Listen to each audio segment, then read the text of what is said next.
എപ്പിസോഡിന്റെ തുടക്കത്തിൽ തന്നെ ഇപ്പൊ കുട്ടപ്പനെ കാണിക്കുന്നു. അവൻ തനിച്ചല്ല, 3 തവളകളുമായിട്ട് സെയ്ഗ് ജിപ്സ് ഉപയോഗിച്ച് ഗ്രാമത്തിലേക്ക് എത്തും.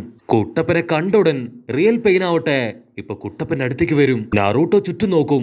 അവൻ ടെൻഷനായിട്ട് ഇപ്പൊ തവളയോട് ചോദിക്കും, നീ സമരം ജിപ്സ് ഉപയോഗിച്ച് എന്നെ വേറെ എവിടെയോ ആണ് ഇപ്പൊ കൊണ്ട് ഇറക്കിയിരിക്കുന്നത്. സമയം കളയാനില്ല, നമുക്ക് എത്രയും പെട്ടെന്ന് ലീഫ് വില്ലേജിലേക്ക് പോണം. അതിന് പാത്തവള പറയും, ഇത് തന്നെയാണ് ലീഫ് വില്ലേജ്. അത് കേട്ട് ഇപ്പൊ കുട്ടപ്പൻ ഷോക്കാവും.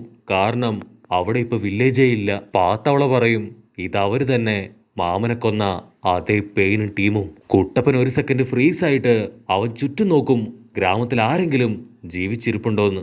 കട്ട് ചെയ്താ മറ്റൊരു ഭാഗത്ത് ഹൊക്കാഗ അവൾ കഷ്ടപ്പെട്ട് തകർന്ന ബിൽഡിങ്ങുകൾക്കിടയിൽ നിന്ന് ഇപ്പൊ പുറത്തേക്ക് വരും. അൻപു ബ്ലാക്ക് ഓപ്സ് ചോദിക്കും, ഹൊക്കാഗ കുഴപ്പമൊന്നുമില്ലല്ലോ, നിങ്ങൾ ഓക്കെ അല്ലേ? ഹൊക്കാഗ ചുറ്റും നോക്കും. ഗ്രാമം തകർന്നു കിടക്കുന്നത് കാണുമ്പോ ഹൊക്കാഗയുടെ നെഞ്ച് തകർന്ന് അവള് പറയും, പെയിൻ, നിന്നെ ഒരിക്കലും ഞാൻ വെറുതെ വിടില്ല. ഒരു കാരണവശാലും നിന്നോട് ഞാൻ ക്ഷമിക്കില്ല. അപ്പോഴായിരിക്കും അൻപു ബ്ലാക്ക് ഓപ്സിലെ സോൾജിയേഴ്സ് ഒരു കാര്യം ശ്രദ്ധിക്കുക. ഹൊക്കാഗയുടെ നെറ്റിയിലെ ആ ഒരു ഹെഡ് ബാൻഡ് അത് കാണാനില്ല. അതായത് അവളുടെ പവർ മുഴുവൻ അത് കക്ഷുകയ്ക്ക് കൊടുത്തു. കക്ഷുക ആ ഒരു പവർ ഉപയോഗിച്ച് ഒരുപാട് ജനങ്ങളെ ഇപ്പൊ ഹീല് ചെയ്തു കഴിഞ്ഞു. ഇപ്പൊ ഹൊക്കാഗ അവൾക്ക് പവർ ഇല്ലാത്ത വെറും സാധാരണക്കാരിയായ ഒരു പെണ്ണ് മാത്രമാണ്. മറ്റൊരു ഭാഗത്ത് ഇറൂക്ക സെൻസായി ഇപ്പൊ കട്സുഗയോട് ഒരുപാട് താങ്ക്സ് പറയും. താങ്ക് യു, നീ ഉള്ളത് കൊണ്ടാണ് ഒരുപാട് പേരുടെ ജീവൻ രക്ഷിക്കാൻ കഴിഞ്ഞത്. ഷിനോയും ഫാമിലിയും അവരുടെ ഇൻസെക്റ്റിനെ ഉപയോഗിച്ച് ഒരുപാട് പേരെ രക്ഷിക്കും. കൊനഹമാരു അവൻ ABC സെൻസായെ താങ്ങിയെടുത്ത് പുറത്തേക്ക് കൊണ്ടുവരും. കട്ട് ചെയ്ത ഈനോ അവൾ അസിസ്റ്റന്റ് ചേച്ചിയുടെ ബോഡി കെട്ടിപ്പിടിച്ച് ഇപ്പൊ പൊട്ടിക്കരയാണ്. അതേസമയം ഇവിടെ ചോച്ചിയുടെ പപ്പയെ കട്സുഗി രക്ഷിക്കും. പക്ഷെ കാക്കാഷി ആൾ അനക്കമില്ലാതെ മരിച്ചു കിടക്കാണ്. അവൻ കാക്കാഷി നോക്കി കരയാൻ തുടങ്ങും. അപ്പൊ കാക്കാഷി പറഞ്ഞ കാര്യങ്ങള് വീണ്ടും അവന്റെ മനസ്സിലേക്ക് വരും. ഇപ്പൊ നിന്റെ സമയം അത് കരഞ്ഞു കളയാനുള്ളതല്ല, എത്രയും പെട്ടെന്ന് പെയിനിനെ കുറിച്ചുള്ള ഇൻഫർമേഷൻ അത് ഹൊക്കാഗെ അറിയിക്കണം. ചോച്ചി പറയും, മാസ്റ്റർ, നിങ്ങൾ അവസാനമായിട്ട് തന്ന മിഷനും ഞാൻ കംപ്ലീറ്റ് ചെയ്തെന്ന് പറഞ്ഞ് അവൻ അലറിക്കരയും. അപ്പൊ ലോങ് ഷോട്ടിലായിട്ട് കിബ അവന്റെ ഡോഗുമായിട്ട് പുറത്തേക്ക് വരും. ഹിനട്ടക്കുട്ടപ്പി അവളും സേഫാണ്. പക്ഷെ അവള് പേടിച്ചു വരച്ച് ഒന്ന് സംസാരിക്കാൻ പോലും കഴിയാതെ അങ്ങനെ ഒരു മൂലക്കിരിക്കും. അപ്പൊ ഒരു നിഞ്ച അവളുടെ അടുത്തേക്ക് വരും. നിനക്ക് കുഴപ്പമൊന്നുമില്ലല്ലോ, ഓക്കെ അല്ലേ? അവൾ ഓക്കെ ആണെന്ന് പറഞ്ഞ് ഇപ്പൊ അവനെ നോക്കും. പക്ഷെ അവന്റെ കയ്യില് വലിയൊരു മുറിവുണ്ടായി, രക്തം പുറത്തേക്ക് പോയിക്കൊണ്ടേയിരിക്കുകയാണ്. അവൾ ഉടനെ ബാൻഡേജ് ഒക്കെ വെച്ച് അവന്റെ മുറിവ് അത് വെച്ച് കെട്ടും. മറ്റൊരു ഭാഗത്ത് ഷിക്കമരു അവന്റെ കാലൊടിഞ്ഞ് ഇപ്പൊ നടക്കാൻ പറ്റാത്ത അവസ്ഥയിലാണ്. അത് കണ്ട് അവന്റെ പപ്പ ഇപ്പൊ അവന്റെ തൊട്ടടുത്തേക്ക് വരും. ഡോക്ടർ പെണ്ണാണെങ്കില് ഷിക്കമരുവെ കണ്ട് കരയാണ്. അവള് പറയും, എന്നെ സേവ് ചെയ്യാൻ ശ്രമിച്ചപ്പോഴാണ് അവന്റെ കാൽ ഒടിഞ്ഞു പോയത്. അതിനവൻ പറയും, എനിക്കിപ്പോ കുഴപ്പമൊന്നുമില്ല, എനിക്ക് എന്റെ ജീവൻ നഷ്ടപ്പെട്ടില്ലല്ലോ. അക്കാസ്കി ടീം അവരിപ്പോ എവിടെ പോയി?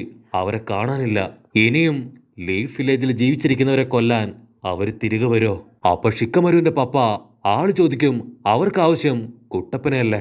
അതിന് ഷിക്കമരു, അതെ, അവർക്ക് ആവശ്യം അവന്റെ 9 ടൈൽ പവറാണ്. പക്ഷെ ഇതുവരെ കുട്ടപ്പനെ കുറിച്ച് യാതൊരു ഐഡിയയും അവർക്ക് കിട്ടിയിട്ടില്ല.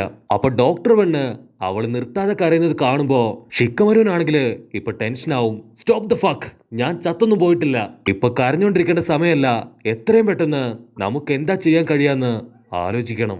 ഇവിടെ സാക്കുറ അവള് കരഞ്ഞു കലങ്ങിയ കണ്ണുമായി അങ്ങനെ നോക്കി നിൽക്കും. അപ്പൊ അവളുടെ തൊട്ടടുത്തുള്ളൊരു നിഞ്ച അവൻ വിളിച്ചു പറയും, നറൂട്ടോ കുട്ടപ്പൻ അവൻ ഗ്രാമത്തിലേക്ക് എത്തിക്കഴിഞ്ഞു.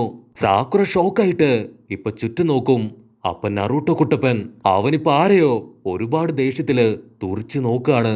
അത് മറ്റാരുമല്ല, സാക്ഷാൽ പെയിനെ. പെയിൻ കുട്ടപ്പനോട് പറയും, നിനക്ക് വേണ്ടിയാണ് ഞങ്ങൾ ഇത്രയും കഷ്ടപ്പെട്ടത്. ഞങ്ങളുടെ കഷ്ടപ്പാട് മനസ്സിലാക്കി നീ ഞങ്ങളുടെ അടുത്തേക്ക് തന്നെ വന്നല്ലോ. കട്ട് ചെയ്താ ഇപ്പൊ ഗ്രാമത്തിന് പുറത്ത് പെയിൻ ടീംസ് അവരങ്ങനെ നിൽക്കാണ്. അപ്പൊ ആ ഒരു മോൺസ്റ്റർ ഫേസ് അതതിന്റെ വാ തുറന്ന് ചിറയമാമൻ കൊന്നുകളഞ്ഞ ആ ഒരു പെയിനെ അതിന് വീണ്ടും ജീവൻ കൊടുത്ത് ഇപ്പൊ പുറത്തേക്ക് കൊണ്ടുവരും. അതേസമയം ഇപ്പൊ യഥാർത്ഥ പെയിൻ അവൻ ഓൾറെഡി ആ ഒരു സമരം ജിപ്സ് ഉപയോഗിച്ചുകൊണ്ട് തന്നെ അവന്റെ പവർ അതിപ്പോ കുറച്ച് കുറഞ്ഞിരിക്കുകയാണ്. പിന്നീട് വീണ്ടും ആ പെയിനുകളെല്ലാം തന്നെ ഇപ്പൊ ഗ്രാമത്തിലേക്ക് വരും. കട്ട് ചെയ്ത ഹൊക്കാഗ ആള് ദേഷ്യപ്പെട്ട് പറയും, എന്റെ ഗ്രാമത്തിന് വേണ്ടി എന്റെ ജീവൻ കളയാൻ പോലും ഞാൻ തയ്യാറാണ്. ഇനി ഒരാളുടെ ജീവൻ പോലും എടുക്കാൻ നിന്നെ ഞാൻ അനുവദിക്കില്ല. അത് കേട്ടവൻ ചിരിക്കും. എനിക്ക് വേണ്ടവൻ അവൻ വന്നു കഴിഞ്ഞു, സോ നിങ്ങൾ ഇനി പേടിക്കേണ്ട ആവശ്യമില്ല എന്ന് പറഞ്ഞ് അവനിപ്പോ കുട്ടപ്പന്റെ അടുത്തേക്ക് പോവും. അപ്പം മെക്കാ പയ്യൻ അവൻ കുട്ടപ്പന്റെ അടുത്തേക്ക് ഓടി ഓടി വരും. അവൻ കുട്ടപ്പന്റെ ക്ലോസ് എത്തിയോടൻ കുട്ടപ്പൻ അവന്റെ കൈ ചുരുട്ടി ഒരൊറ്റ അടി. ആ അടിയില് അവൻ കറങ്ങി അടിച്ച് താഴെ വീഴും. പിന്നെ അവൻ അനക്കൊണ്ടാവില്ല. എല്ലാവരും ഷോക്കായിട്ട് കുട്ടപ്പനെ തന്നെ നോക്കി നിൽക്കും. തവള ഇപ്പൊ ഹൊക്കാഗയോട് വിളിച്ചു പറയും, നീ കുറച്ചു നേരം റെസ്റ്റ് എടുത്തോ, ഇവരുടെ കാര്യം അത് ഞങ്ങൾ നോക്കിക്കോളാം. സാക്കുറയ്ക്കാണെങ്കില് കുട്ടപ്പനെ കണ്ടപ്പോ തന്നെ ഇപ്പൊ മനസ്സ് നിറഞ്ഞു. വാവ്, കുട്ടപ്പൻ അവൻ തിരിച്ച് ഗ്രാമത്തിലെത്തി. അത് കണ്ട് പെയിൻ അവനിപ്പോ കുട്ടപ്പന്റെ അടുത്തേക്ക് വരും. അപ്പൊ നീയാണല്ലേ സാക്ഷാൽ നയൻ ടൈൽ. കുട്ടപ്പന്റെ കണ്ണില് ദേഷ്യവും സങ്കടവും എല്ലാം നിറഞ്ഞു നിൽക്കാണ്. കുട്ടപ്പന്റെ നിൽപ്പും പവറും കാണുമ്പോ പാത്തവളയ്ക്ക് ഇപ്പൊ ചെറിയ മാമനെയും കുട്ടപ്പന്റെ പപ്പയെ ഓർമ്മ വരും. അവരുടെ രണ്ടുപേരുടെയും പവറാണ് ഇപ്പൊ കുട്ടപ്പന്. ഉടനെ പെയിനും ടീംസും അവരിപ്പോ കൗണ്ടർ അറ്റാക്ക് ചെയ്യാൻ റെഡി ആയിട്ട് നിൽക്കും. ഉടനെ പാത്തവള ഇപ്പൊ ഹൊക്കാഗയോട് പറയും, ഇത് കുട്ടപ്പൻ നോക്കിക്കോളും, നീ എത്രയും പെട്ടെന്ന് ഇവിടുന്ന് മാറണം, അല്ലെങ്കിൽ വലിയ അപകടമാണ്. ഹൊക്കാഗെ അവളുടെ കക്ഷുകയെ എടുത്ത് ഇപ്പൊ തവളയുടെ കയ്യിൽ കൊടുക്കും. ഇത് എത്രയും പെട്ടെന്ന് കുട്ടപ്പന്റെ കയ്യിൽ എത്തിക്കണം. ഇവൾക്ക് ഒരുപാട് ഇൻഫർമേഷൻസ് അറിയാം. മാത്രമല്ല കുട്ടപ്പൻ എന്തെങ്കിലും സംഭവിക്കുകയാണെങ്കിൽ ഇവൾക്ക് ഹീലിംഗ് പവർ ഉണ്ട്.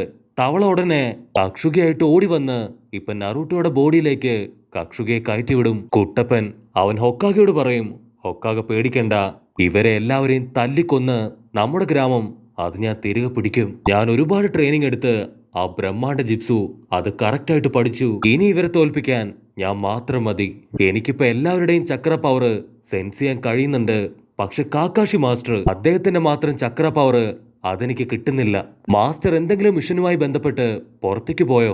അത് കേട്ട് ഹൊക്കാഗ അവൾക്ക് ഉത്തരവില്ലാതെ ഇപ്പൊ തല താഴ്ത്തി നിൽക്കും. ഹൊക്കാഗയുടെ എക്സ്പ്രഷൻ അത് കാണുമ്പോ തന്നെ കുട്ടപ്പന് കാര്യം മനസ്സിലാവും. അപ്പൊ പെയിൻ അവന്റെ ജിപ്സ് ഉപയോഗിച്ച് വലിയൊരു കാണ്ടാമൃഗത്തെ കുട്ടപ്പന് നേർക്ക് അയക്കും. ഗാമത്തവള ഓടിപ്പോയി ഇപ്പൊ ഹൊക്കാഗെ സാക്കുറയുടെ അടുത്ത് ഇപ്പൊ സേഫ് ആയിട്ട് നിർത്തും. സാക്കുറ ഹൊക്കാഗയുടെ കൈ പിടിച്ച് ഇത് ഞാനാണ് എന്ന് ഹൊക്കാഗയോട് പറയും. ഹൊക്കാഗയുടെ പവർ പോയി. അവളിപ്പോ പതിയെ പതിയെ വയസ്സായി. അവളുടെ സ്കിൻ അതൊക്കെ ചുളിവ് വീണ് ഒരുപാട് ടയേർഡായി അങ്ങനെ കിടക്കും. കട്ട് ചെയ്ത കുട്ടപ്പൻ അവൻ ആ കാണ്ടാമൃഗത്തിന്റെ കാലെ പിടിച്ച് അങ്ങനെ നിലത്താഞ്ഞടിക്കും. പക്ഷെ പെയിൻ വിടില്ല. അവൻ വീണ്ടും ഒരു എരുമയെയും ഒരു നായയെയും കുട്ടപ്പന് നേർക്കയക്കും. അത് കണ്ട തവളകള് അവര് സമർ ജിപ്സ് ഉപയോഗിച്ച് ആ രണ്ട് ആനിമൽസിനെയും ഇപ്പൊ തടയാൻ തുടങ്ങും. ആ ഗ്യാപ്പിൽ കുട്ടപ്പൻ അവൻ സമരം ജിപ്സു ക്രിയേറ്റ് ചെയ്ത് ആ രണ്ട് ആനിമൽസിനെയും ഇപ്പൊ അടിച്ചു തെറിപ്പിക്കും. അത് കണ്ട് മൂന്ന് തവളകളും ഇപ്പൊ കുട്ടപ്പനെ സപ്പോർട്ട് ചെയ്യാൻ റെഡി ആയിട്ട് നിൽക്കാണ്. അപ്പൊ അതേസമയം കുട്ടപ്പന്റെ മുൻപില് നെഞ്ചിപ്സു അബ്സോർബ് ചെയ്യുന്ന ആ ഒരു പെയിൻ അവൻ ചാടിത്തുള്ളി വന്നു നിൽക്കും. കട്സുകി പറയും, ഇവന്റെ മുൻപില് നെഞ്ചിപ്സ് ഉപയോഗിക്കാൻ പാടില്ല, അതിവൻ ഈസി ആയിട്ട് അബ്സോർബ് ചെയ്യും. കുട്ടപ്പൻ അവനെ അറഞ്ചം പുറഞ്ചം അടിക്കും. പക്ഷെ കുട്ടപ്പന്റെ ഓരോ പഞ്ചും അവൻ തട്ടി മാറ്റി എസ്കേപ്പ് ആയിക്കൊണ്ടേയിരിക്കും. ഇവിടെ ഗാമത്തവള ആ ഡോഗിനെ അതിനെ എടുത്തിട്ട് ഇടിക്കുകയാണ്. ബാക്കിയുള്ള രണ്ട് തവളകളും അവരും വിട്ടുകൊടുക്കില്ല. അവരാ പട്ടിയെ ഇപ്പൊ പഞ്ഞിക്കിട്ടോണ്ടിരിക്കുകയാണ്.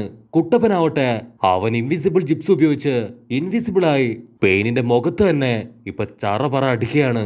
അത് കണ്ട് പെയിൻ അവൻ ഷോക്കായിട്ട് ഇതെങ്ങനെ സംഭവിച്ചു എന്ന് പറഞ്ഞ് കുട്ടപ്പനെ നോക്കും. അപ്പൊ കുട്ടപ്പൻ അവന്റെ ഷാഡോ ക്ലൗൺസിനെ ക്രിയേറ്റ് ചെയ്ത് സേജ് പവർ അത് ഉപയോഗിക്കാൻ തുടങ്ങും.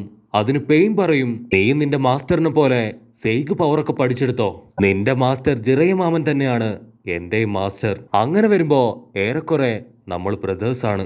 അതിന് കുട്ടപ്പൻ അവൻ റസൻ ഗൺ ഷൂരിംഗം ക്രിയേറ്റ് ചെയ്ത് അതവന്റെ ഒറ്റ വിരലിൽ കറക്കി അങ്ങനെ വില്ലനെ നോക്കും. അപ്പൊ അതേ സമയത്ത് ലോങ് ഷോട്ടില് സാക്കുറയുടെ കൂടെയുള്ള ആ ഒരു നിഞ്ച അവന്റെ വ്യാഹു കണ്ണുപയോഗിച്ച് കുട്ടപ്പന്റെ ഫൈറ്റിനെ കുറിച്ച് സാക്കുറയ്ക്ക് അപ്പോ ഇൻഫർമേഷൻ കൊടുത്തുകൊണ്ടേയിരിക്കും. കുട്ടപ്പൻ വിളിച്ചു പറയും, നീ സമാധാനം ക്രിയേറ്റ് ചെയ്യാൻ വയലൻസിലൂടെയുള്ള മാർഗമാണ് തെരഞ്ഞെടുത്തത്. ഇനി നീ കാരണം ആരുടെയും ജീവൻ അത് നഷ്ടപ്പെടാൻ പാടില്ലെന്ന് പറഞ്ഞ് കുട്ടപ്പനാവട്ടെ ആ ഒരു ഷുരീങ്കൻ അത് കറക്കി എറിയുന്നതോടു കൂടെ ഈ ഒരു എപ്പിസോഡും അവസാനിക്കുന്നു.